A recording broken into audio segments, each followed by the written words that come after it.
My dad told me not to come home for Christmas. 5 days later, my grandfather died, and I inherited everything they tried to keep from me. My name is Claire Weston. I'm 31 years old, and after nearly a decade of military service, this Christmas was supposed to be my homecoming. No drills. No desert heat. Just snow, cinnamon in the air, and my family waiting for me. At least, that's what I thought. 5 days before my flight, I was wrapping gifts for the niece and nephew I'd never met.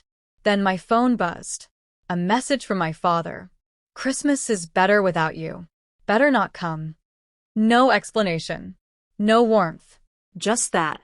All I replied was, understood. Then I sat in silence, the sound of distant carolers outside mocking the emptiness inside me. Christmas came and went. I didn't leave my apartment. I turned off my phone. No one checked in. Not my mother. Not my siblings. Not even a cousin. I was grieving something I couldn't quite name. But on December 27th, my phone lit up like a warning flare. 10 missed calls. My mom. My siblings. Even my father. And one number I didn't recognize. The voicemails were desperate. My mom's voice cracked. Claire, please. I didn't know what your father said. We need to talk. My brother's message sent a chill through my spine. It's Grandpa. He died. On Christmas Eve. And then the lawyer. I called the law office. They confirmed it. My grandfather, Harold Weston, was gone. But he'd left a will. And I was the primary beneficiary. The house. The land. The business. The savings. Everything. But there was a condition. I had to show up in person for the formal reading. If I didn't, it would all go to my father, the same man who told me not to come home.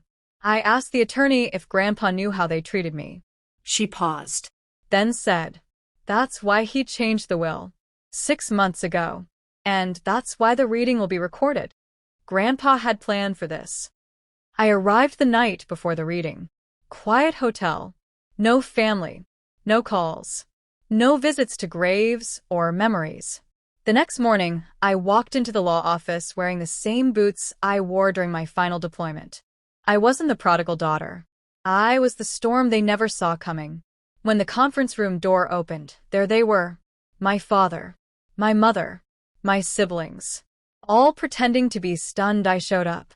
I sat down, cool and silent. The attorney pressed play.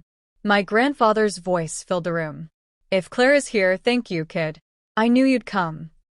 He continued, calmly, deliberately.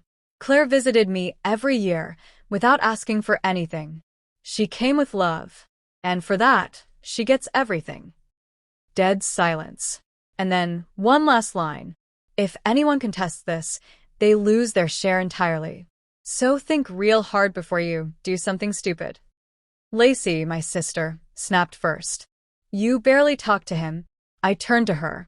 And whose fault is that? You didn't even tell me he died. My father's jaw clenched.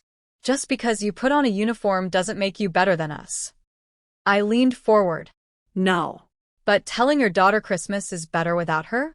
That tells me exactly who you are. My mom stammered. We didn't know he sent that. You never asked, I replied. You never called. You posted family photos like I didn't exist. The lawyer slid the papers forward. Claire, your signature, please. I signed without hesitation. When I stood, the room stayed seated. Shocked. Defeated. Silent. You didn't want me home, I said. Congratulations. It's not your home anymore. I walked out into the cold. It felt clean. Like closure. Over the next few days, I met with the accountant. Transferred the deed. Hired movers. The house, my house, was no longer theirs. They had 30 days to leave. They begged. Cursed. Apologized. I ignored every word. For years, I begged for a place at their table. Blamed myself for never being enough. But Grandpa saw me. He gave me the power to decide what comes next. And I used it, not for revenge, but for freedom.